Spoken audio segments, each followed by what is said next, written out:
it's been an expansive field of aspirants. I think at one point he was probably the prohibitive favorite, but the list has expanded. We've got about 8 people under consideration. It's an important job. You can't rush it. And at this point in President-elect Obama's term, he wasn't even close to coming to big decisions like that. I think his first appointment was 4 weeks in, and it was Tim Geithner. It was quite a while. We're going to Twitter. We got to get to Twitter. Are you? I mean, we saw Twitter during the campaign. Some of the tweets. There's not. I don't think anyone's taking the ability to tweet away from the president-elect. I don't think it has, well, but it's gotten even more interesting the last, like yesterday. That's what I heard. So yeah. President-elect Trump sees that he has this massive online platform.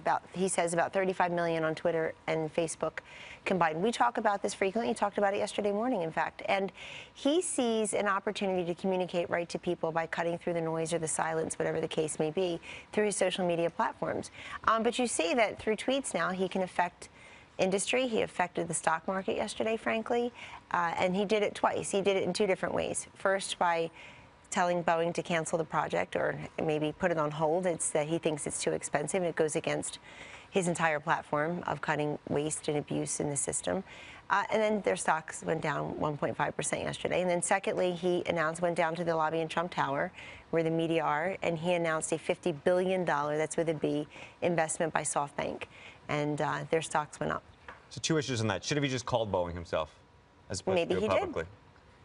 Did he separately? Well, they've talked previously, but this is just a news report he saw or a briefing he received, and that's how he reacts. Okay. Initially, with the $4 billion, people were quick to say that's not the price. Let's say that he doesn't check with you or check with his people, and let's say that he doesn't have the right number and the stock goes down 5 or 10%. Is that something that I mean, there would have to be damage control done if that happened. There could be markets moved. Will he be sure that everything that he tweets is absolutely accurate? And a lot of times you need a staff for that. If he's doing it all on his own, I just think people think, wow, something crazy could happen in the stock market. Well, Joe, but let's be fair to the president-elect, and let's be very clear here that he's the president of the United States. He'll be making many decisions that affect industry that have nothing to do with online social media platforms, period. This is the man who's promised to create and has a full plan to explain how 25 million jobs over 10 years, really unleash energy, not just make some campaign pablum about I'm for all of the above energy and nothing ever happens with coal, with shale, et cetera. Excuse me. This is the guy who's going to get rid of that Obamacare penalty and, in fact, replace Obamacare in the main with something much more free market and patient-centric.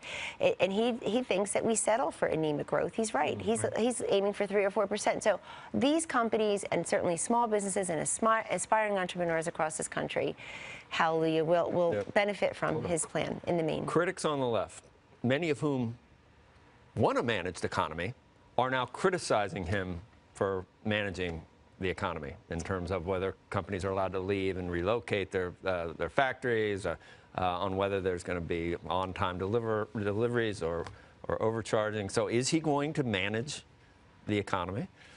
He's going to do what presidents should do as the domestic policy, I should say commander-in-chief for the domestic policy. Look, they are so afraid he can actually succeed.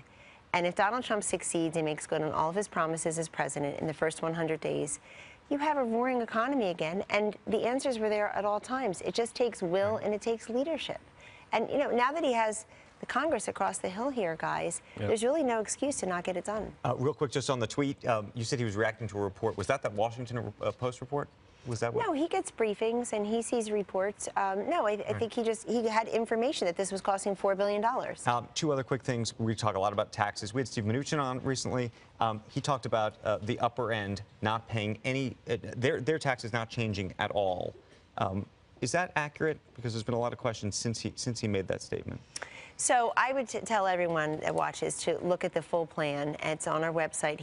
Mr. Trump has talked about it many times on the campaign trail and in many interviews. So people should look at that and figure out what their tax liability would be.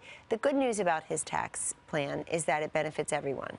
And I think when the left just attacks it without really examining it. But when Mr. Mnuchin said that if you were at the top, your rate was not, in absolute terms, you're going to pay the same, that seemed different than the plan? I'm not prepared to say that today, but he's going to be Secretary of the Treasury, so I think he's a a much more important voice in this debate. And just last on Secretary of State, and I know he mentioned it, are you still supporting Rudy Giuliani in that? I don't support anyone. That's where everybody got it wrong. I never said publicly or privately to the president-elect, and was asked many times, who I thought would do a good job. I like that question, though. Are you still supporting Rudy Giuliani? Well, but people looked at it as some argument about, is it Rudy or Romney? Why would those be the only two choices in such an important position? Maybe that's what I said, and now we have 8 different nominees, perhaps 8 different considerations. So it's an important job. I think there are people who, like General Petraeus, Senator Corker, have actual experience in this regard.